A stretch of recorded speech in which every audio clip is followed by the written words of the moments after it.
En realidad, para el Señor y para el cristianismo, los 365 días del año son santos.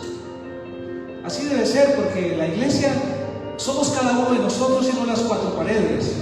Y entonces nosotros andamos de la mano de Cristo en el baño, en la cama, en la ciudad, en el campo, en el camino. Y ahí mostramos nuestra vida como una luz sobre la mesa, para que el mundo reconozca, sin necesidad de nosotros decir, ahí van los cristianos, los hijos de Dios, porque damos testimonio de que somos hijos de Dios. Y hoy quiero compartir, ya que en un día como hoy por la noche y al amanecer el domingo, que se denominó en el primer siglo como el primer día de la semana, y empezaron a celebrarlo los primeros cristianos, especialmente porque ese día resucitó Cristo. Sus discípulos todos eran judíos y por supuesto se reunían los sábados, pero a raíz de ese acontecimiento maravilloso de la resurrección de Cristo, entonces se empezaron a reunir el primer día de la semana, o sea, domingo, y además porque el día en que el Espíritu Santo vino sobre más de 3,000 personas fue precisamente también un domingo. Entonces, por eso la iglesia cristiana por lo general conmemora como el día del Señor el domingo, pero tenemos que ser sabios y pensar y creer y vivir que son los 7 días de la semana santos para Dios. Quiero compartir lo que es la redención. Ese es un tema de la doctrina bíblica. Doctrina son todas aquellas enseñanzas que Dios a través de la Biblia nos enseña y son el fundamento para nuestra vida, son como el cimiento del edificio, y sin esa doctrina sana, pues nuestras vidas cristianas son muy pobres y endebles, y que en el momento en que viene cualquier adversidad, por pequeña que sea, nos desbarata, como si nosotros no fuésemos cristianos. Y tiene que haber una diferencia entre nosotros, el cristianismo, y los que no lo son, que nosotros sabemos en quién hemos creído, en el Rey de Reyes, en el Señor de Señores. Que nosotros sabemos, como dijo Pablo, yo sé en quién he creído, yo sé que mi Redentor vive. Porque en el Dios en que usted y yo hemos creído es un Dios vivo. Mira, ninguno de los hombres que ha existido sobre la tierra se ha proclamado Dios. Solo Jesús. Y no fue mentiroso. Él es Dios hecho carne. Y por eso el Padre lo resucitó al tercer día, al amanecer el domingo. Y por eso la Biblia nos dice, si Él no hubiese resucitado, nuestra fe sería vana. Hoy estamos aquí, yo como ministro estoy parado en este lugar, porque yo puedo decir que me consta que Cristo vive, porque he visto sus milagros, porque lo siento en mi vida, porque yo siento que Él habita en mi corazón y yo me deleito en Él. Y yo me deleito siempre y lo digo, que yo soy feliz cuando la iglesia es bendecida, cuando los hermanos caminan en la palabra y dan frutos con sus familias, porque eso es el Evangelio de Cristo, buenas nuevas. Entonces la redención significa ser libre de una deuda, ser libre de un compromiso que ya nosotros no podíamos pagar. Entonces Cristo en la cruz del Calvario, a través de la muerte de Él, nos dio la redención, nos dio un pago. ¿Pero un pago de qué? Un pago por el pecado que el ser humano no podía pagar por sí mismo. Y para entender ese proceso, yo quiero retroceder tal vez 5,000 años o más, o 6,000 o 7,000, para tener el fundamento de por qué el Señor tenía que venir a redimirnos y por qué el hombre perdió su comunión con Dios. Porque Dios, cuando creó a Adán y Eva, los hizo conforme a su semejanza. Entonces ahí había una unidad entre Dios y el ser humano. Entonces aquí en Génesis 1:26 dice la Escritura que entonces dijo Dios, hagamos al hombre a nuestra imagen y conforme a nuestra semejanza, y tenga potestad sobre los peces del mar, las aves del cielo, las bestias, sobre toda la tierra y sobre todo animal que se arrastra sobre la tierra. Nos colocó como administradores de toda su creación. Por Por eso Él creó al hombre al sexto día, cuando ya todas las cosas estaban allí, y nos colocó a nosotros encima y no debajo. Nos colocó para que fuéramos personas responsables de administrar todo aquello que Dios estaba colocando en nuestras manos. Porque el único ser que Dios ha creído, que Dios ha creado, y dice la Biblia, que lo hizo conforme a su imagen y semejanza, es a usted y a mí. Qué privilegio, ¿verdad? A usted y a mí. No como la teoría de la evolución que dice que venimos del mono. El que diga eso, pues problema de él, que viene del mono.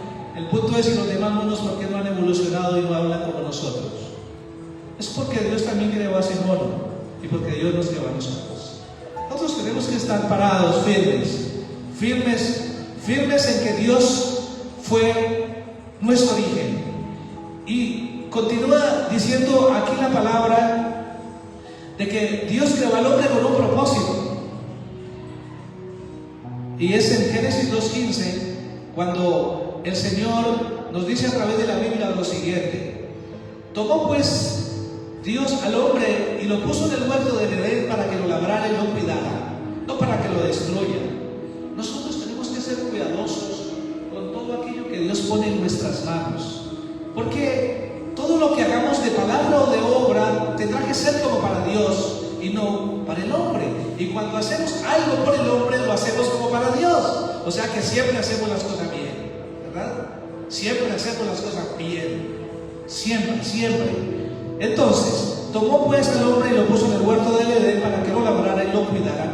Y mandó Jehová Dios al hombre diciendo: de todo árbol del huerto podrás comer, pero del árbol del conocimiento del bien y del mal no comerás, porque el día que de él comas, ciertamente morirás.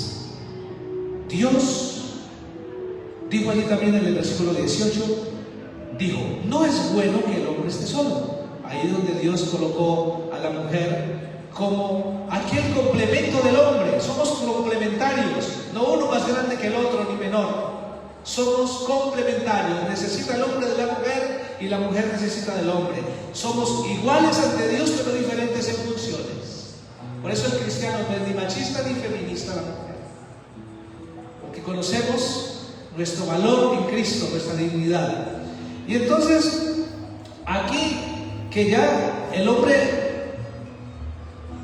le dijo, lo creó a su imagen y conforme a su semejanza, lo hizo para que no muriese.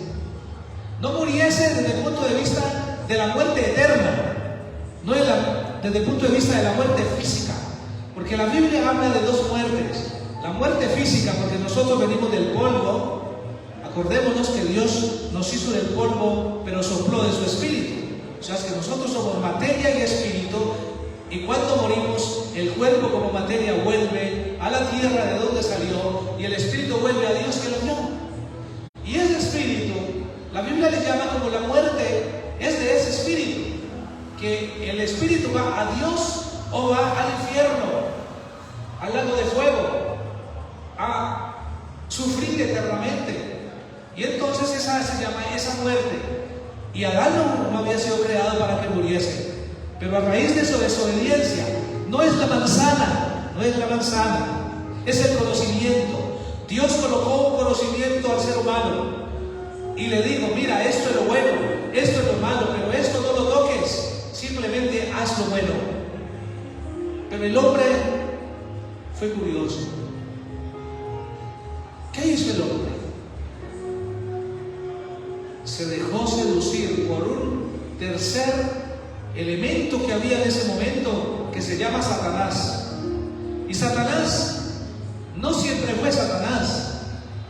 Él se llamaba Luzbel, un ángel de Dios que vivió en el cielo y que dice la escritura que era grande su hermosura y se le llamó como ángel de luz, pero desobedeció, tuvo orgullo y él vino a dar a la tierra con sus demonios, que fueron otros ángeles, y ya estaban cuando Dios creó al hombre. Pero ellos vinieron al hombre. Pero el hombre tiene algo maravilloso desde la creación que se llama libre albedrío. Que nosotros no somos robots, que Dios nos ha hecho como para caminar así infinita, sino que nos hizo con el libre albedrío para que eligiéramos por encima siempre lo bueno. Pero el hombre se dejó seducir, no lo obligó Satanás. Y por eso aquí mismo en la escritura, en el capítulo 3, versículo 22, dice que luego dijo Jehová Dios: el hombre ha venido a ser como uno de nosotros, conocedor del bien y del mal. Ahora pues, que no alargue su mano, tome también del árbol de la vida y coma y viva para siempre. Ahí ya había en el hombre orgullo, ya el hombre quería más cosas, pero Dios está previniendo de que eso no va a ocurrir. Y allí, entonces, también dice la escritura, en Génesis 4:1, yo quiero leer esto hasta el versículo 8, que los hijos de Adán y Eva, pero no es que haya tenido solamente dos, sino que nombra a esos dos por su importancia que tuvieron en ese primer momento en que Dios creó al hombre, Caín y Abel. Y dice que conoció a Adán y a su mujer. Esa palabra conoció quiere decir que se acostaron, tuvieron sexualidad. Ese es el término que dice en la Biblia. Y dice, y la cual concibió y dio a luz a Caín y dijo: por voluntad de Jehová he adquirido un varón. Y después dio a luz a su hermano Abel, y fue Abel pastor de ovejas y Caín labrador de la tierra. Uno está trabajando con las ovejas y uno está trabajando con la agricultura. Entonces dice la escritura que pasado un tiempo Caín trajo del fruto de la tierra una ofrenda a Jehová. ¿Quién le enseñó a que trajera una ofrenda a Jehová? ¿Se han preguntado eso? Las cosas buenas o las malas nacen del corazón. No es lo exterior lo que nos daña, sino lo que sale de nuestro corazón.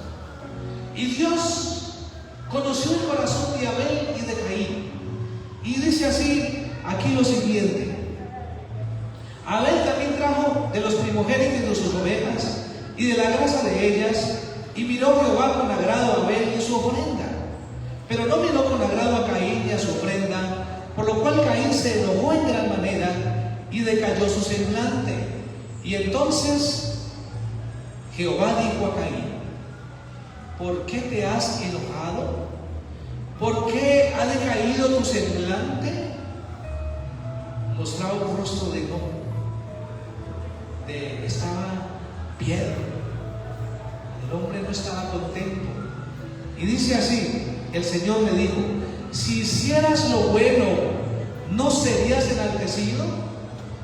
Si hicieras lo bueno, ¿no serías enaltecido? Pero si no lo haces, el pecado está a la puerta. Dice, está acechando a la puerta el pecado. Y eso es para todo ser humano. Y dice, también para Caín y para Abel, pero el corazón de los dos era un corazón diferente. Dice, con todo, escuchen esto quiero que usted lo aprenda, lo meta en el corazón.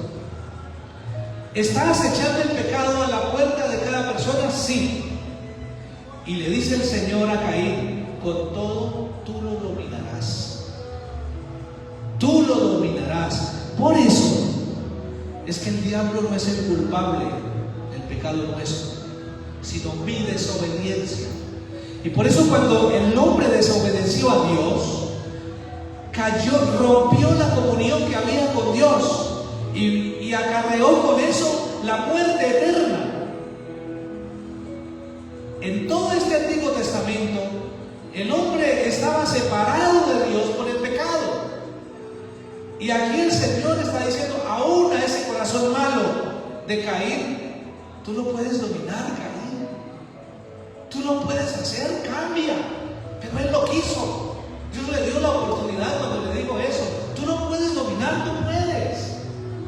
El diablo no es el culpable.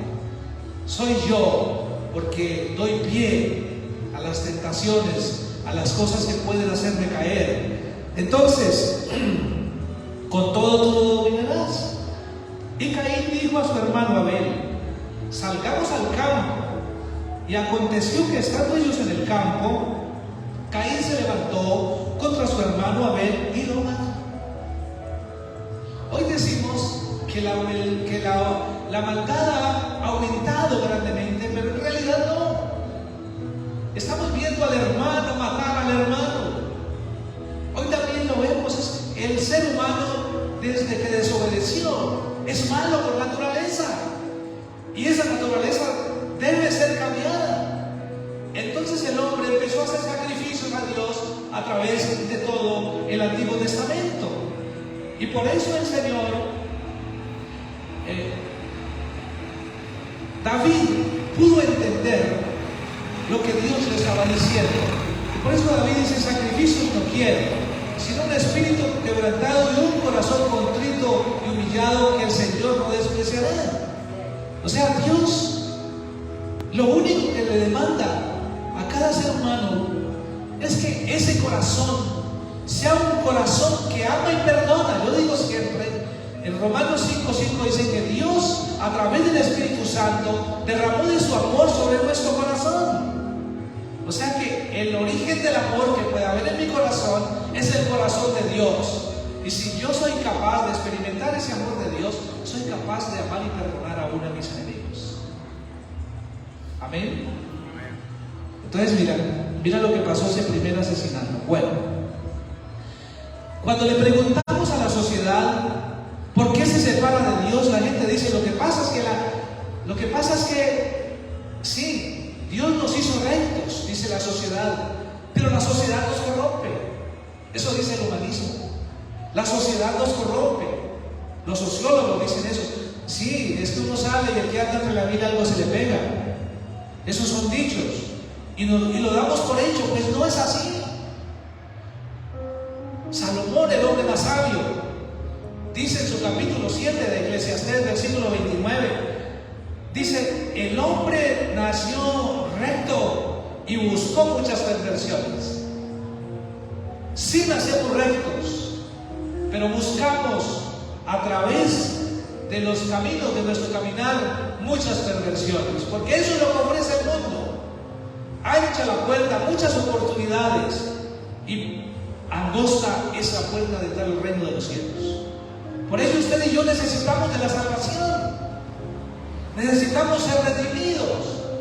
Necesitamos entender eso tan fácil que debería ser, de que por un hombre entró la condenación al mundo por Adán, y por un hombre entró la salvación al mundo a través de Jesús de Nazaret.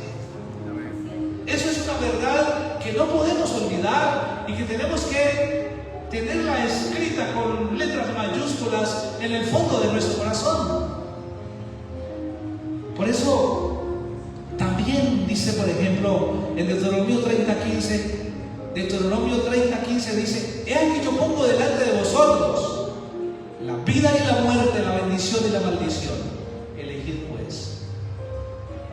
Miren, hacer lo que nos da la gana por el libre albedrío es maravilloso, pero debemos hacer lo que nos da la gana, pero todo aquello que construye mi vida y todo lo que viene del corazón de Dios no es gravoso, no es una carga, sino que eso es bueno para tener unas vidas abundantes, unas vidas libres, para sentirnos con paz aún en medio de la tormenta, aún en medio de deudas que podamos tener o diferentes adversidades de la vida. Hay algo especial en nosotros, y que alguien nos pueda preguntar: y con esa situación que tú tienes hoy, ¿cómo es que estás tan tranquilo y tan tranquila? Y nosotros podemos decir: lo que pasa es que yo sé en quién he creído, es que Cristo habita en mi corazón y yo creo en la palabra, y la palabra dice que por nada esté yo angustiado, sino que sean conocidas todas mis peticiones delante de Dios con oración y ruego, y la paz de Dios que sobrepasa todo entendimiento guardará mi corazón y mi pensamiento en Cristo Jesús. Estoy completo. Cuando estemos tristes, lo mejor que podemos hacer es arrodillarnos delante de Dios y ver cómo nos ve Él, no cómo nos vemos nosotros. Y Él dice: ¿no valéis vosotros más que las aves? ¿No valéis más que ella y sin embargo yo las alimento? Buscad el reino de Dios y su justicia, y todas esas cosas que vosotros necesitáis para la vida serán solo una añadidura. ¿Ves qué maravilloso es el conocimiento de Dios, y estamos hablando de esta redención.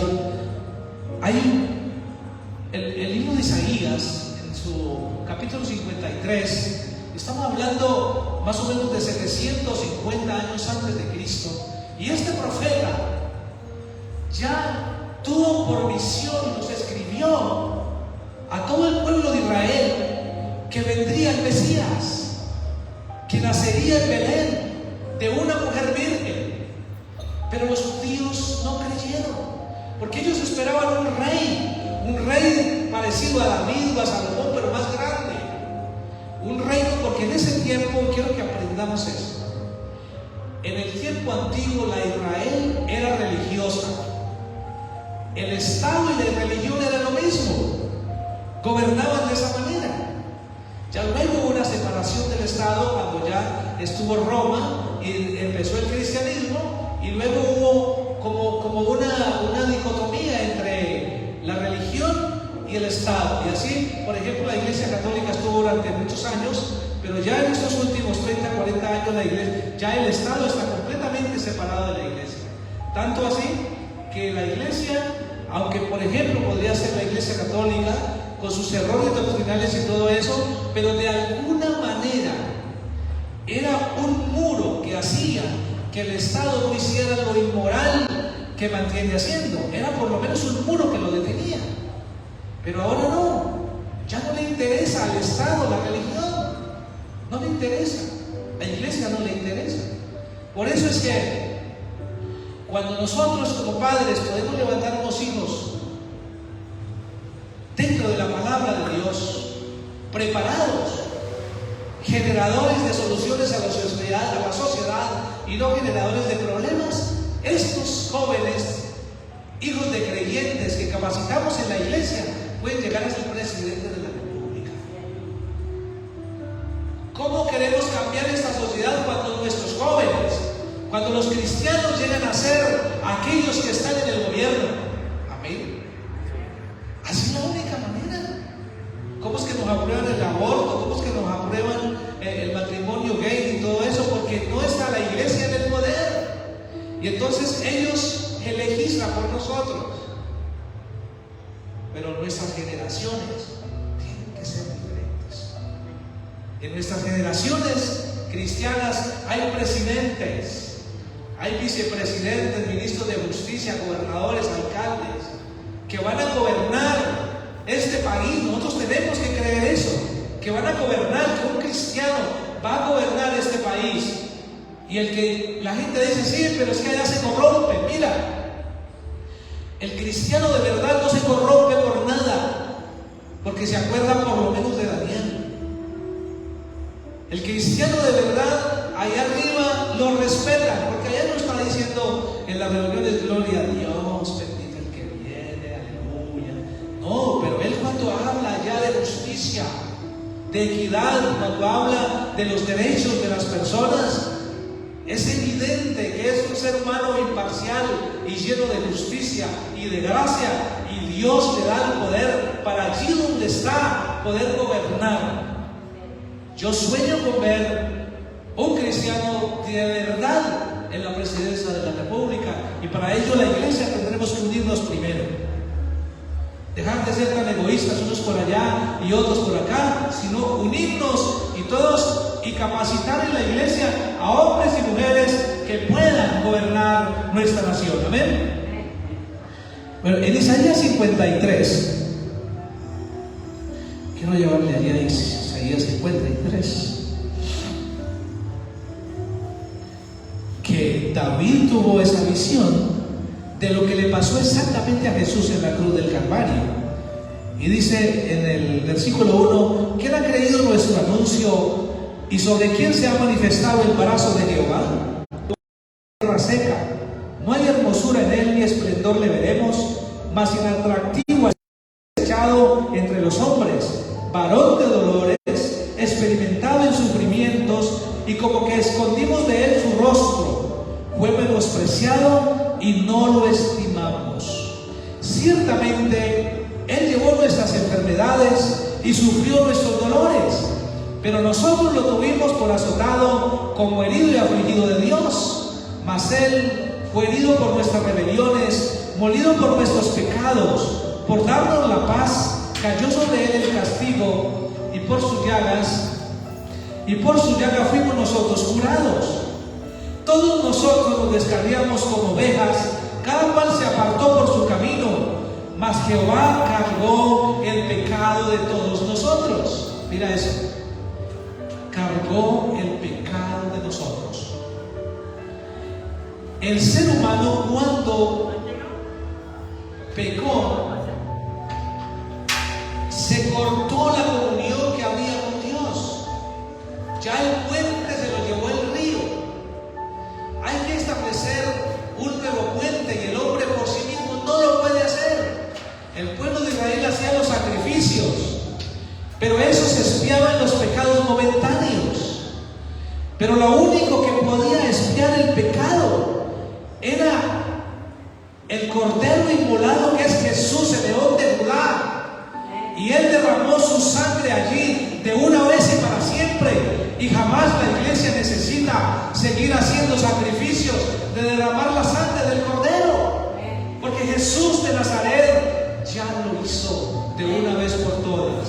Por eso tenemos que ser cuidadosos con la salvación que Dios nos dio al redimirnos en la cruz del Calvario y incluirnos nuevamente, construir ese puente que Él mismo hizo, y ahora tenemos entrada por nosotros mismos, sin necesidad del pastor o del líder. Usted tiene entrada libremente al reino de los cielos, porque por gracia sois salvos.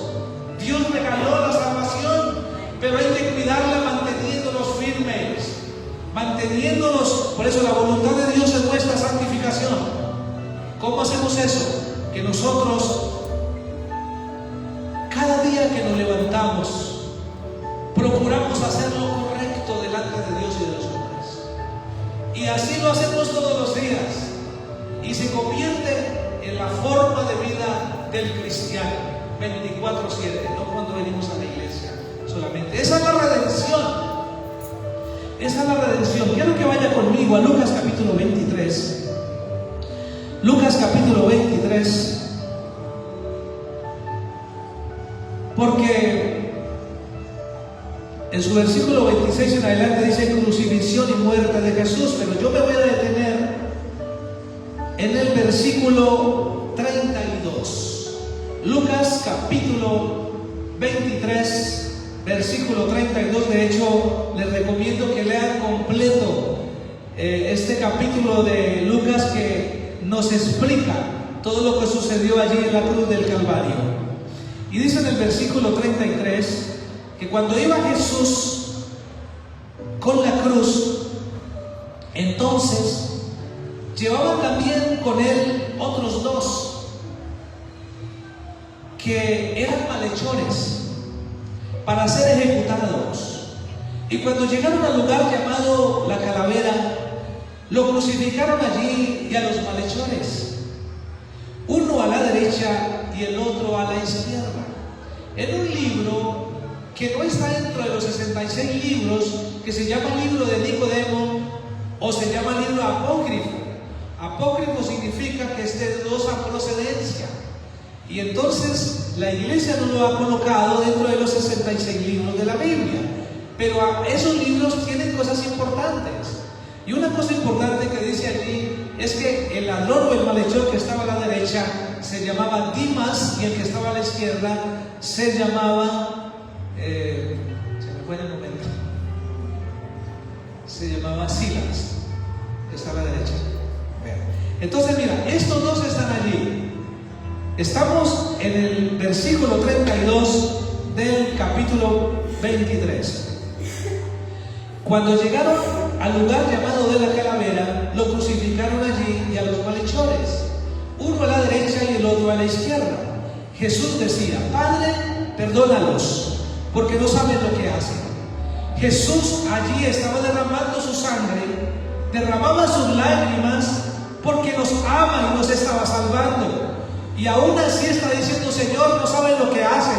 Si supieran lo que estoy pasando yo, porque los amo, no harían lo que hacen. No lo harían, pero no lo entienden. Padre, perdónalos. Y mira lo que pasa a continuación. Y repartieron, los soldados entre sí sus vestidos, echando suertes, y el pueblo estaba mirando, y aún los gobernantes se burlaban de él, diciendo: a otro salvó, sálvase a sí mismo. Si este es el Cristo, el escogido de Dios. Los soldados también se burlaban de él y se acercaban ofreciéndole vinagre y diciendo: si tú eres el rey de los judíos, sálvate a ti mismo.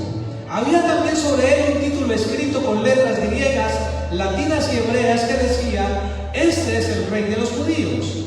Y uno de los malhechores que estaba colgado lo insultaba diciendo: si tú eres el Cristo, sálvate a ti mismo y a nosotros. Estaba hablando del otro compañero que también era malhechor. Y uno de los malhechores que estaba colgado lo insultaba. Respondiendo el otro, en el versículo 40 dice: lo reprendió, diciendo: ni siquiera estando en la misma condenación, ¿temes tú a Dios? Y sabes que hoy el Señor nos hace esa pregunta. Esa es una pregunta vigente 2023 años después de Cristo. ¿Qué dices o piensas hoy de mí? Entonces imagínense, ni siquiera estando en la situación de pecado quieres buscar de Dios. Ni siquiera. Nosotros a la verdad justamente padecemos porque recibimos lo que merecemos según nuestros hechos, pero ningún mal hizo. Aquí hay uno que es pecador, pero que está reconociendo sus faltas. Hay uno que es pecador y que está reconociendo la inocencia de Jesús. Porque a veces la gran mayoría de la gente no quiere aceptar que está mal, cree que está haciendo las cosas bien y se cree bueno, porque no mata, porque no roba según él. Pero sin embargo, su corazón está lleno de envidia y de orgullo, por ejemplo, por decir alguna cosa. Pero dice que él es muy bueno, nunca se emborracha, no es infiel y dice que es muy bueno. ¿Ves? Mientras el ser humano no reconozca que ha pecado y que está en desobediencia, pues su lugar no será el reino de los cielos. Aquí hay dos hombres pecadores como nosotros hemos sido. Tal vez no a ese nivel, sino a otros niveles, pero uno de los dos no está reconociendo y el día de hoy tampoco lo va a reconocer. Pero hay uno que el día de hoy, como nosotros, que reconoce que se ha equivocado. Amén. Y le dijo a Jesús: acuérdate de mí cuando vengas en tu reino. Acuérdate de mí cuando vengas en tu reino. Entonces Jesús le dijo, versículo 43: de cierto te digo que hoy estarás conmigo en el paraíso. Hoy mismo. Por eso la salvación es inmediata. Cuando nosotros recibimos a Cristo como nuestro Señor y Salvador y muriésemos ahorita, pues nuestra salvación es inmediata, sin importar la condición pecaminosa que hayamos tenido. Pero el problema, entre comillas, viene después, que como yo no sé cuándo voy a morir, entonces me tocó empezar a caminar como Dios dice en la Biblia. Y por eso es que vamos a la iglesia, donde estamos los ministerios, y equipamos a la iglesia del conocimiento de Dios. Le enseñamos las doctrinas para que caminemos todos juntos, porque no sabemos cuándo vamos a morir. Y entonces todos los días estamos en una obra en construcción. ¿Ves? Porque no sabemos cuándo vamos a morir. Y nos toca vivir de esa manera, piadosamente, caminando en santidad, haciendo lo correcto delante de Dios y de los hombres, amando a los enemigos, haciéndole favor al que sea, sin importar a quién. Amén. Al que sea, se vuelve una condición de vida. Para entender esa redención que Cristo allí en la cruz está haciendo por nosotros. Hoy mismo estarás conmigo en el paraíso. El nacer de nuevo es eso. Es aquella persona que pecaba, pero que ahí está reconociendo, y ahí mismo estará con el Señor en el paraíso si muriese. Cuando era como la hora sexta, 3 de la tarde, hubo tinieblas sobre toda la tierra hasta la hora novena. El sol se oscureció y el velo del templo se rasgó por la mitad. Y entonces Jesús clamó a gran voz y dijo, esta es una de las acostumbradas 7 palabras, ¿no? Esta es una de las 7 palabras. Padre, en tus manos encomiendo mi espíritu. Y habiendo dicho esto, expiró. Y cuando el centurión vio lo que había acontecido, dio gloria a Dios diciendo, verdaderamente este hombre era justo. Toda la multitud de los que estaban presentes en este espectáculo, viendo lo que había acontecido, se volvían golpeándose el pecho. Pero todos sus conocidos, aquí quiero hacer un paréntesis. Por favor, quiero que me escuches bien y entendamos este versículo. Pero todos sus conocidos y las mujeres que lo habían seguido desde Galilea estaban mirando estas cosas de lejos. ¿Qué significa estar mirando estas cosas de lejos? Que vamos a la iglesia porque cuando estoy enfermo necesito que oren por mí y yo me alivio. Cuando tengo un problema en mi hogar, oran por mí para que eso se pueda solucionar. Cuando tengo un problema económico, para que oren por mí para que eso se solucione. Pero no nos metemos allí a la candela con Jesús. Mira, 12 discípulos. Cuando la cosa se puso difícil, ¿quiénes estaban allí? Solo Juan. ¿Dónde estaba José, el esposo de María? ¿Y los demás hermanos dónde estaban? No dice la Biblia dónde estaban, pero ahí no estaban. Solo Juan y María. Seamos nosotros ese Juan y María que estamos siempre ahí, no mirando de lejos, sino de cerca, experimentando, recordando realmente ese sufrimiento tan sobrenatural que injustamente Cristo allí en la cruz derramó su vida, su sangre, que me ama. ¿Verdad?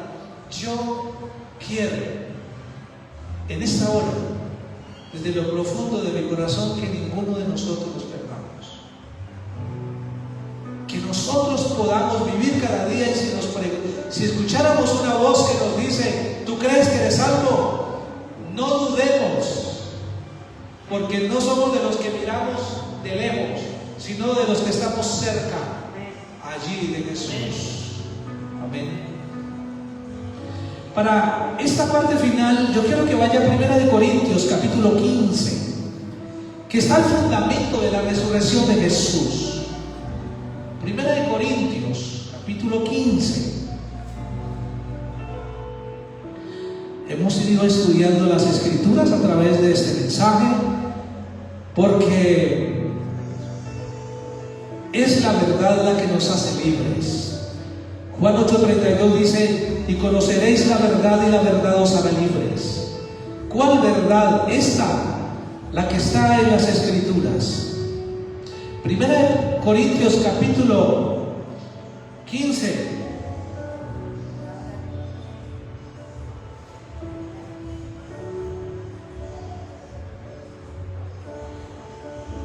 Lo quiero leer del 12 al 22, versículo 12 al 22. Iglesia, no ha resucitado ni un solo hombre a través de la historia que esté a la diestra del Padre como Jesús.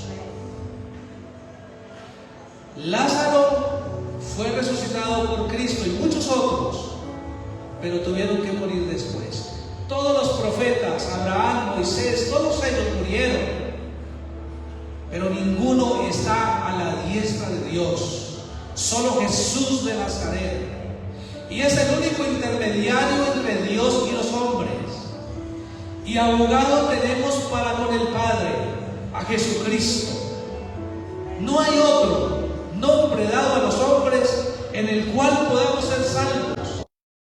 Y si tú abres, Él respeta nuestro libre albedrío.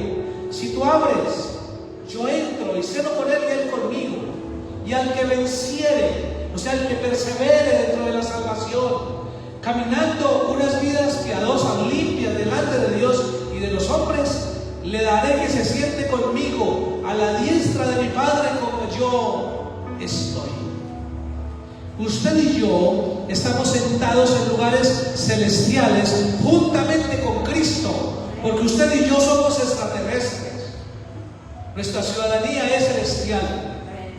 Aquí venimos de paso, y de paso el turista debería pasarla bien, ¿verdad?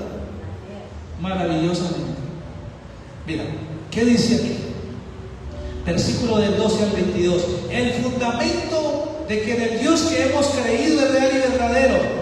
La historia lo corrobora. Más de 500 personas vieron a Jesús resucitado. Más de 500 personas lo vieron ascender al cielo. Y Él dijo: así mismo como me veis ir, me veréis venir nuevamente. Pero Él ya no vendrá como abogado, sino como juez. Como juez. Estamos en la dispensación de la gracia. Pero cuando Él venga ya es diferente. Uno será tomado y otro será dejado. Seamos de los que somos tomados, ¿verdad? Mira, versículo 12. Pero si se predica que Cristo resucitó de los muertos, ¿cómo dicen algunos entre vosotros que no hay resurrección de los muertos?